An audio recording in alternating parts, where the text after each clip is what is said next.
I want to tell you something I spent a long time not saying out loud. For most of my working life, I was the nice one. The one who didn't push back when the first salary offer came in low, who said yes when a friend needed money, and then felt too awkward to ask for it back. Who avoided difficult financial conversations because I told myself I was protecting the relationship. Who worked harder instead of asking for more. Who charged less than I was worth because asking for the full rate felt uncomfortable.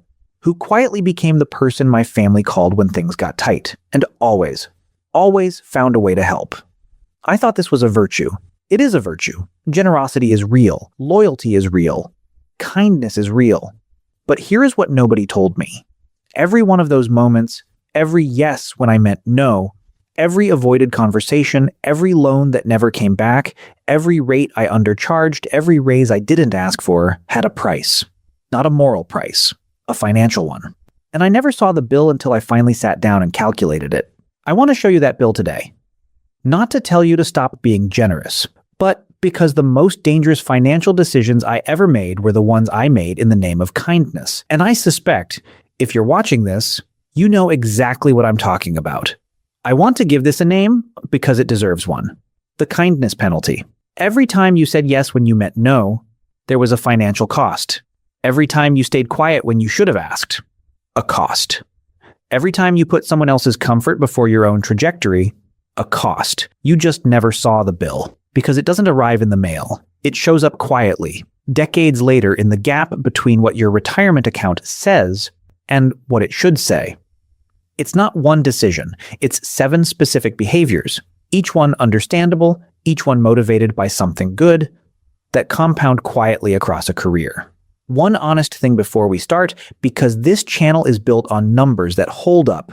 No single person pays all 7 at full force. The people I'll show you each got caught by 1 or 2. What I'll build by the end is the ceiling. Everything the kindness penalty can cost when it all lands on one life. Yours is somewhere on the way to it. Stay through all 7. The number at the end is the one I wish someone had shown me at 22. Pathway 1. The salary you never asked for. Daniel is 24. First real job offer. $45,000. His research says the market rate is $50,000. He has the leverage. They chose him. He could ask. He doesn't. Not because he's lazy, because asking feels presumptuous. They've been so nice throughout. He doesn't want to seem greedy on day 1. He'll prove his value first and ask later. He doesn't ask later either. A $5,000 difference in starting salary, compounding through standard 3% raises over a 38-year career, produces a cumulative gap of roughly $345,000.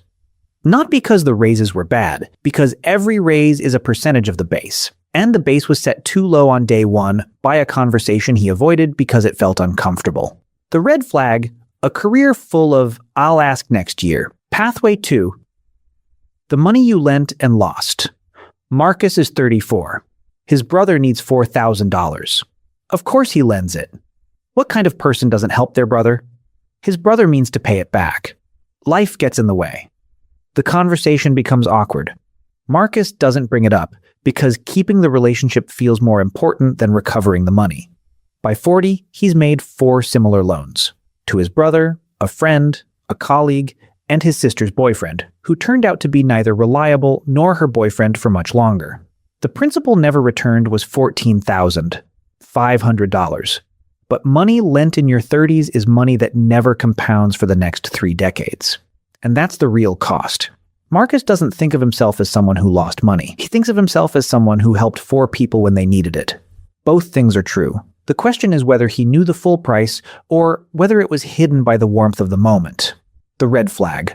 Loans framed as temporary that have no repayment date and no conversation after the money changes hands. Pathway 3.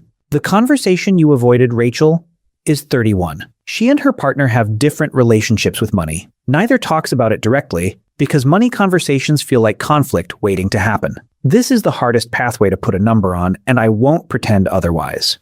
There's no single transaction, just a slow drift. A decade of financial decisions that don't quite line up. Each one small, none of them discussed. What are we saving toward? What happens if one of us loses income? These aren't confrontational questions, they're foundational ones. And the cost of not asking isn't measured in arguments. It's measured in years of small misalignments that quietly closed doors neither person noticed closing. Conservatively, tens of thousands over a decade. The red flag. A relationship where money talk always gets saved for a better time that never arrives. Pathway 4. Working harder instead of asking. Maya is 38. 8 years at the same company. 1 promotion, standard raises, and 3 times she's taken on work that wasn't in her job description. She has never once asked for a raise.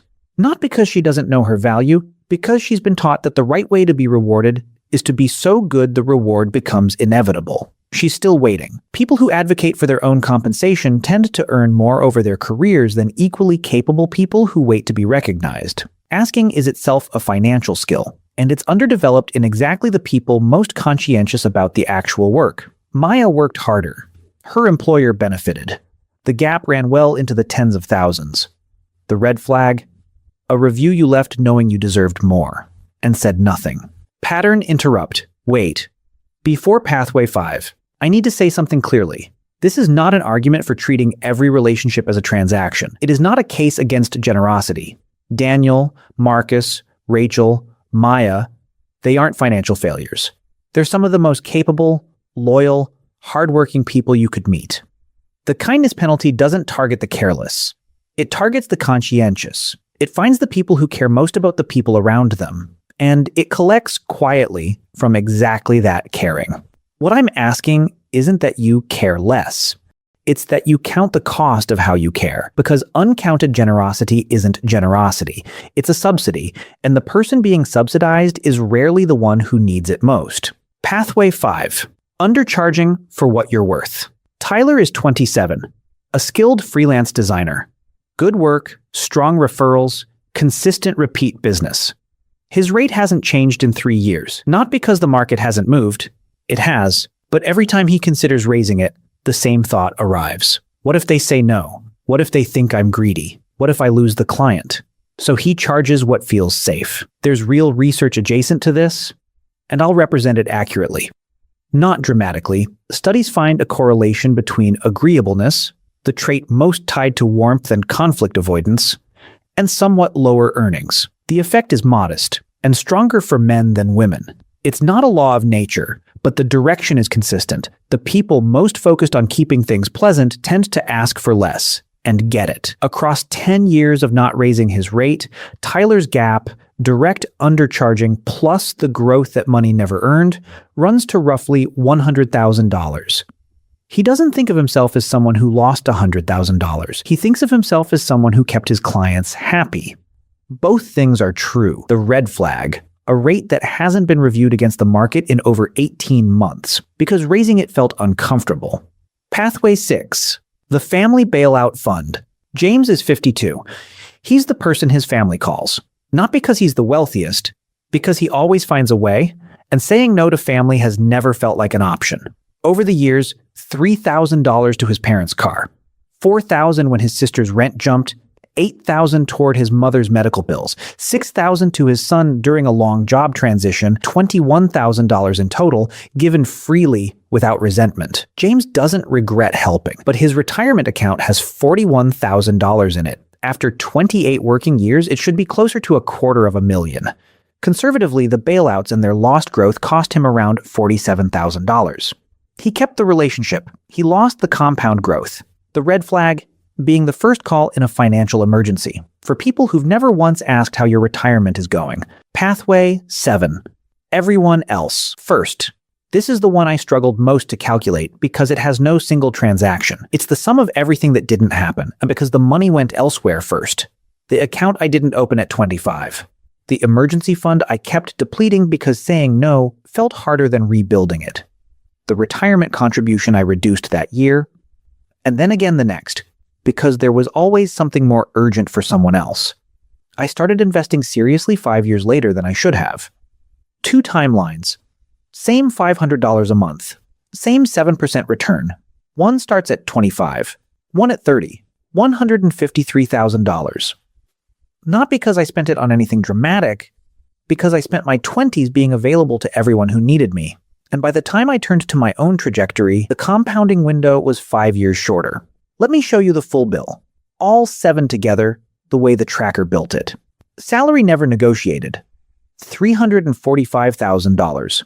Loans that didn't return, $40,000. The conversations avoided, $20,000. Working harder instead of asking, $45,000. Undercharging for skills, $100,000. The family bailout fund, $47,000. The delayed life, $153,000. Total kindness penalty, $750,000. $750,000. And here's the honesty I promised. Nobody pays all 7 at full weight. This is the ceiling. Every pathway landing on one life. Daniel got caught by the 1st. James by the 6th. Most people get 2 or 3. So this isn't a bill with your name on it. It's the map of where the money goes, so you can see which pathways are quietly billing you. Not lost in a scam, not gambled, paid quietly. Over decades. In avoided conversations, undervalued work, depleted accounts, and delayed starts. By people who were trying to be good. That is the hidden wealth tax of being nice. So what does the other side look like? Not coldness. 3 things. Specific. First, negotiate every compensation event. Every offer, every review, every renewal. The people who ask earn more than the people who don't at every skill level, and the people who don't ask are disproportionately the conscientious ones. The script is simple. Based on my research and the value I bring, I was expecting something closer to X. Is there flexibility there? 40 seconds. Second, structure generosity before you give it. Before you say yes, ask one question. Is this a gift or a loan? If it's a gift, give it freely and expect nothing. If it's a loan, write it down and agree a structure. Unstructured generosity isn't kindness. It's financial ambiguity dressed as warmth. Third, fund your own oxygen mask first. The retirement contribution comes before the family loan. The emergency fund gets rebuilt before the next request arrives. A broke version of you helps nobody. 6 people. 6 entry points into the same penalty. And me, through a little of all of it. Across a career I spent trying to be the person nobody could criticize for being difficult. I'm not telling you to become difficult. I'm telling you what I wish someone had told me at 22. The most generous thing you can do for the people you love is to not become financially dependent on them later because you gave too much away too soon. The most generous thing you can do for anyone who will ever ask you for money is to have enough of your own that saying yes is a real choice. Not an obligation, not a depletion, a choice. You were never taught that asking for what you're worth was generosity. It is, because the world does not need a more depleted version of you. It needs the version of you that built something, and can give from that. If this made you think about a conversation you've been avoiding, subscribe. Every week I go into the financial decisions that shape real lives, and do the thing that actually works. This week, pick the one pathway that landed hardest and have the conversation you've been putting off. That's where all of this starts. I'll see you in the next one.